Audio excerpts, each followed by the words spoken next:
America चीन के बाद अब नए झगड़े या यूं कहिए कि नया युद्ध का मोर्चा खोलने जा रहा है। और ये देश है चीन और ऑस्ट्रेलिया, वो भी ताइवान को लेकर। जी, अमेरिका, जापान, यूरोप के बाद अब चीन को ताइवान के मोर्चे पर ऑस्ट्रेलिया की चुनौती का सामना करना पड़ सकता है। और इसके लिए ऑस्ट्रेलिया अपने सैनिकों के साथ युद्ध स्तर की तैयारी में जुटा है। उधर ऑस्ट्रेलियाई रक्षा मंत्री पीटर डटन ने हाल ही में कहा है कि चीन और ताइवान के बीच संघर्ष की संभावना को खारिज नहीं किया जा सकता,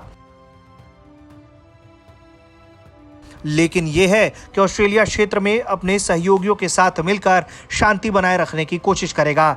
जाहिर तौर पर ऑस्ट्रेलिया का जो सहयोगी है वो चीन तो अभी नहीं दिखाई पड़ता। हाल ही में खबर आई थी कि ऑस्ट्रेलिया की सेना ने अगले 5 साल में चीन के ताइवान पर हमला करने के खतरे को देखते हुए ड्रैगन के साथ जंग की तैयारी तेज कर दी। सूत्रों के मुताबिक ऑस्ट्रेलिया की सेना चीन के साथ जंग की रणनीति बना रही है। सेना के अधिकारी उस स्थिति के लिए खुद को तैयार कर रहे हैं जिसके तहत युद्ध होने की स्थिति में कॉलिंस श्रेणी के सबमरीन और सुपर हॉर्नेट फाइटर जेट को अमेरिकी सेना और अन्य साथी देशों की मदद के लिए ताइवान स्ट्रेट में भेजा जा सके।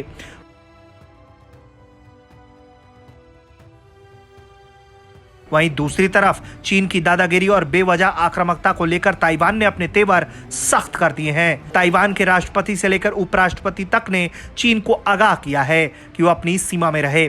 ताइवान चीन का मताहत नहीं है और पूरी तरह से संप्रभुता संपन्न देश है।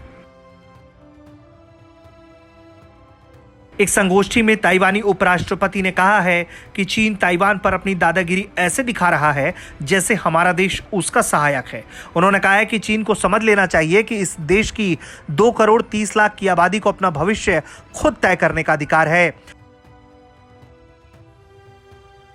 चीन की आक्रामकता और निर्मम व्यवहार इस कदर बढ़ गया है कि वो ताइवान के सहयोगी देशों को दिक्कत पहुंचाना चाहता है। यही नहीं, ताइवान को वर्ल्ड हेल्थ असेंबली जैसी अंतर्राष्ट्रीय संस्थाओं में भाग लेने से रोकता है। ताइवान का कद जिस तरह से बड़ा हो रहा है और अमेरिका के बाद ऑस्ट्रेलिया भी अपना समर्थन दे रहा है, जो चीन के लिए कहीं से भी गुड न्यूज नहीं है। ब्यूरो रिपोर्ट, भारत तक।